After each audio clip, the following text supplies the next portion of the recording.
കൂട്ടുകാരെ, നമ്മൾ കുട്ടികളുടെ ബൈബിളിലെ പുതിയ നിയമം വായിച്ചു തീർന്നു.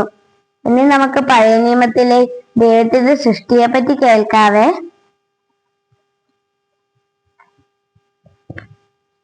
പ്രപഞ്ച സൃഷ്ടി. ദൈവത്തിന്റെ മഹത്തായ സൃഷ്ടി കർമ്മത്തിന്റെ കഥയോടെയാണ് ബൈബിൾ ആരംഭിക്കുന്നത്. ആദിയിൽ ദൈവം ആകാശ ഭൂമിയെ സൃഷ്ടിച്ചു. ഭൂമി രൂപരഹിതവും ശൂന്യവുമായിരുന്നു. എങ്ങും ഇരുട്ട് നിറഞ്ഞു നിന്നിരുന്നു. ദൈവത്തിന്റെ ചൈതന്യം ജലത്തിനു മീതെ ചലിച്ചുകൊണ്ടിരുന്നു. ദൈവം അരുൾ ചെയ്തു, വെളിച്ചമുണ്ടാകട്ടെ. വെളിച്ചമുണ്ടായി. അത് നല്ലതെന്ന് ദൈവം കണ്ടു. വെളിച്ചത്തിന് പകലെന്നും ഇരുളിനു രാത്രി എന്നും പേരിട്ടു. സന്ധ്യയായി, പ്രഭാതമായി, ഒന്നാം ദിവസം. ദൈവം വീണ്ടും അരുൾ ചെയ്തു, ജലമധ്യത്തിൽ ഒരു വിതാനം ഉണ്ടാകട്ടെ. അത് ജലത്തെ രണ്ടായി തിരിക്കട്ടെ. അപ്രകാരം സംഭവിച്ചു. അവിടുന്ന് ആകാശം എന്നു പേരിട്ടു. സന്ധ്യയായി, പ്രഭാതമായി, രണ്ടാം ദിവസം. ദൈവം വീണ്ടും അരുൾ ചെയ്തു, ആകാശത്തിനു കീഴിലുള്ള ജനമെല്ലാം ഒരിടത്ത് ഒരുമിച്ച് കൂടട്ടെ. കര പ്രത്യക്ഷപ്പെടട്ടെ. അങ്ങനെ സംഭവിച്ചു.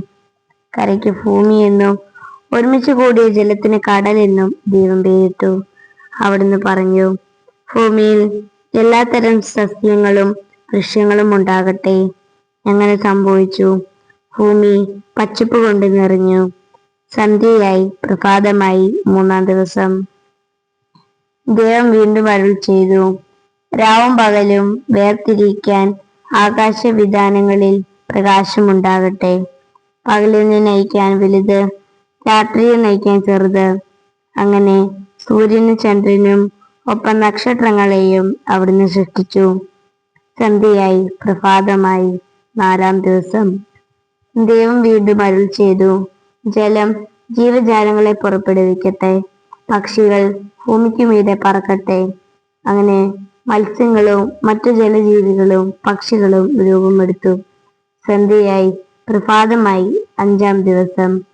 ദൈവം വീണ്ടും അരുൾ ചെയ്തു, ഭൂമി എല്ലാത്തരം ജീവജാലങ്ങളെയും കന്നുകാലികൾ, ഇഴജന്തുക്കൾ, കാട്ടുമൃഗങ്ങൾ എന്നിവയെ പുറപ്പെടുവിക്കട്ടെ. അങ്ങനെ സംഭവിച്ചു. അവയെല്ലാം നല്ലതെന്ന് ദൈവം കണ്ടു. ദൈവം വീണ്ടും അരുൾ ചെയ്തു, നമുക്ക് നമ്മുടെ ഛായയിലും സാദൃശ്യത്തിലും മനുഷ്യനെ സൃഷ്ടിക്കാം. ആകാശത്തിലും ഭൂമിയിലുമുള്ള സർവ്വജീവജാലങ്ങളുടെ മേൽ അവന് ആധിപത്യമുണ്ടായിരിക്കട്ടെ.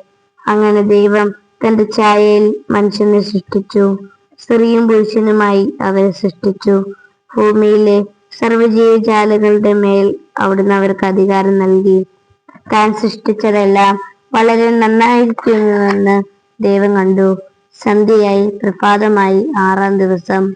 അങ്ങനെ ആകാശഭൂമിയിൽ അവയിലുള്ള സർവ്വതിന്റെ സൃഷ്ടികർമ്മം പൂർത്തിയാക്കി. ഏഴാം ദിവസം അവിടുന്ന് വിശ്രമിച്ചു.